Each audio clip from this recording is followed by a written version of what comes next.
सर्वांना नमस्कार. मी राहुल कर्डिले, जिल्हाधिकारी नांदेड.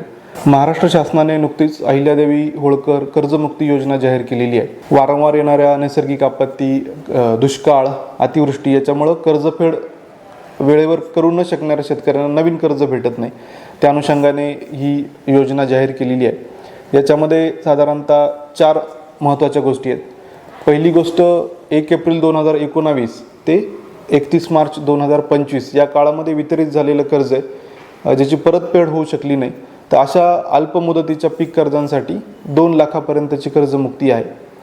दुसरा जो मुद्दा आहे त्यामध्ये 2022-23, 23-24, 24-25 या तिन्ही वर्षामध्ये ज्यांनी कर्ज घेतलं आहे आणि त्यापैकी 2 वर्ष यांनी वेळेवर परतफेड केली आहे, अशा जे शेतकरी आहे यांच्यासाठी प्रोत्साहनपर 50,000 रुपये लाभ देण्यात येणार आहे.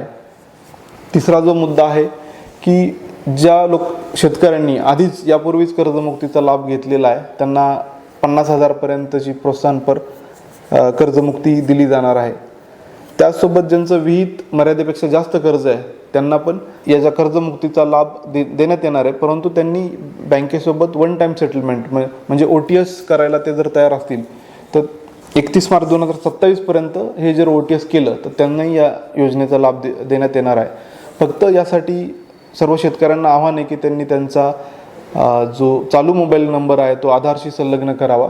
आणि दुसरी गोष्ट, ॲग्री टॅक्सची नोंदणी जी आहे ती झाली नसल्यास ती नोंदणी तत्काळ आपण करून घ्यावी. धन्यवाद.